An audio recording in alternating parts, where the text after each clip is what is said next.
Olá, pessoal, tudo bem? Espero que vocês estejam todos e todas bem.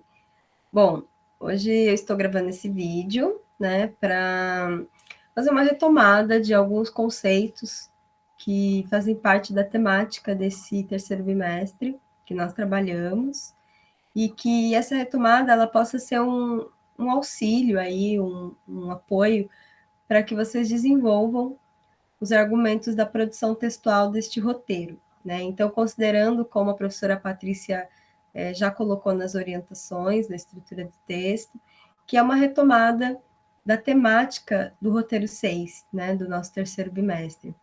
Então, eu vou compartilhar com vocês uma tela onde eu elenquei alguns tópicos para a gente poder dialogar um pouquinho, né, compartilhar um pouquinho. Então, como tema, né, dessa proposta de produção textual, a gente trouxe aí a questão da desigualdade de gênero no Brasil contemporâneo. E para pensar a desigualdade de gênero, eu trouxe um questionamento que eu acho importante, tanto para o campo da filosofia quanto da sociologia, a gente partir dessa pergunta, né? O que é ser homem e ser mulher em nossa sociedade? E aí, olhando para os temas, né, pelo menos para o primeiro tema aí, quando a gente fala da humilhação social, em relação a essa pergunta, primeiro, é importante a gente entender que ser homem e ser mulher na nossa sociedade é uma questão de papéis sociais, né? Então, a construção do ser homem e a construção do ser mulher, ela vem se transformando ao longo da história, né? Ao longo dos períodos aí dessa sociedade em que a gente vive. E aí, essa questão da humilhação social, pensar o conceito de humilhação é primeiro a gente olhar para uma relação de conflito e de injustiça, aonde um grupo ou uma determinada pessoa se sente superior às demais pessoas ou a um outro determinado grupo. E esse sentimento, essa posição de superioridade, ela acaba gerando um conflito, por quê? Porque existe uma relação aí de valores, né, que acaba menorizando uma das partes. Então, se a gente olhar para essa questão do ser homem e ser mulher, historicamente, o homem ele foi valorizado, ele foi colocado numa posição de respeito, de visibilidade superior às mulheres, né? E aí a gente vai ver que dentro da discussão de gênero, a questão, por exemplo, do feminismo, ela se tornou necessária, porque o homem, ele não é superior à mulher, né? Isso não é, quando a gente olha para a sociologia, é muito importante a gente trazer essa questão da desnaturalização. Não existe uma natureza dentro da relação humana. Tudo é cultural, tudo é social, tudo é construído a partir dos valores e das nossas relações humanas. Então, o homem e a mulher são seres humanos, mas a partir do momento que o ser humano, que é considerado homem, é superior ao ser humano considerado mulher, nós temos aí um conflito social. E esse conflito se dá por quê?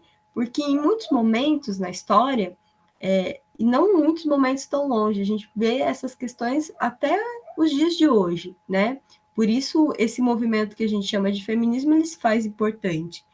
A posição do homem, ela vem se tornando, ela vem se mantendo, né? Não se tornando. Hoje eu acho que já tem uma desconstrução dessa posição, mas ela vem sendo colocada como superior à mulher, onde a mulher, até a questão das escolhas, por exemplo, sobre o casamento, sobre o campo do trabalho, né, a área de atuação do trabalho, ela é colocada como inferior, ela é considerada a mulher como frágil, como incapaz.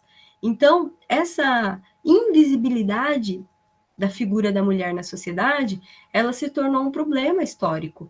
E aí esse movimento, que é o movimento feminista, construído, né, consolidado pela união de mulheres, que buscam uma nova representação da mulher na sociedade, seja ela nas relações familiares, seja ela na relação de trabalho, seja ela na política. Então a mulher, ela, através do feminismo, elas, não só a mulher, né, mas muitas mulheres, elas começaram a se reunir, a se organizar e a reivindicar, a lutar por melhores condições dentro dessa sociedade, né, por respeito, por uma igualdade. Por que igualdade? Principalmente quando a gente fala sobre a divisão social do trabalho. Se a gente pensar na questão doméstica, né, no campo familiar, dentro desse espaço privado, que é a casa, muitas tarefas foram delegadas à mulher, né, como a limpeza da casa, o cuidado com a família, a criação dos filhos, como uma tarefa só das mulheres. E hoje a gente já vê que há uma transformação, né, na divisão das tarefas domésticas. Se a gente olhar no campo do trabalho profissional, muitas mulheres já desempenham as mesmas funções que os homens, não já, né, mas há muito tempo. Muitas tarefas que eram desempenhadas por homens também foram desempenhadas por mulheres, mas as mulheres recebem menos, são menos valorizadas do que os homens. No campo da política, o direito ao voto da mulher veio muito depois do direito aos homens, né, que sempre tiveram esse, não sempre, mas desde a da consolidação desse direito, o homem teve esse direito garantido antes das mulheres, né? Então, a busca por essa visibilidade social passa a ser uma necessidade desse movimento feminista, que é um movimento social, né? Quando a gente fala, por exemplo, o machismo, ele não é um movimento social, ele é uma humilhação social, é um preconceito, aonde a ideia de que o homem é superior às mulheres foi construída, né, ao longo de muito tempo. Mas aí o feminismo e toda essa desconstrução dessa sociedade contemporânea, moderna que nós estamos vivendo hoje, ela vem transformando essa visão de mundo. E aí eu coloquei como filosofia e educação uma proposta como argumento e reflexão para pensar de que forma a transformação pode acontecer, né, nesses valores. Essa relação de reconhecimento das mulheres, de respeito à figura das mulheres, né, a valorização delas, em relação a toda essa história construída. Então, a filosofia ela vai trazer para nós questionamentos. A partir do momento que nós paramos para questionar aquilo que é injusto, aquilo que é desigual, né, aquilo que não é mais aceitável, todos esses questionamentos eles precisam ser trazidos, né, ser levantados para que uma nova consciência seja construída. E quando a gente fala da conscientização ou de uma nova consciência, isso só será possível através da educação. A educação é a partir do momento que nós buscamos, né, informações, conhecimentos, a troca de ideias, né, a troca de concepções, para que a nossa maneira de observar o mundo, entender o mundo, ela possa transformar o mundo através do nosso comportamento, através da nossa compreensão, do nosso diálogo, e isso vai transformando as relações humanas, né? Então, a educação, ela é a ferramenta que melhor possibilita a transformação no mundo, porque ela vai transformar a maneira como as pessoas observam o mundo, compreendem o mundo. E essa observação só será possível, primeiro, através do questionamento.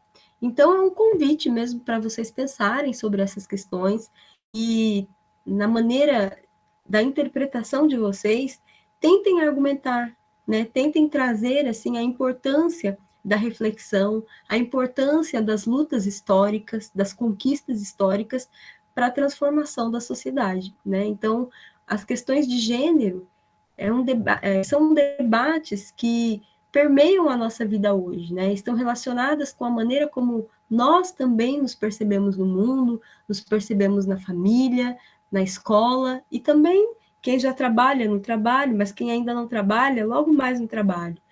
E para que a gente consiga ter uma consciência mais justa, uma consciência mais democrática, é importante a educação, né? Essa busca de conhecimento, esse diálogo, essa construção de uma consciência mais ampla. Então é isso, pessoal. Espero que essa fala tenha ajudado. Caso tenha dúvida, precisem, né, de algum esclarecimento, de algum apoio, eu peço que vocês entrem em contato com a gente.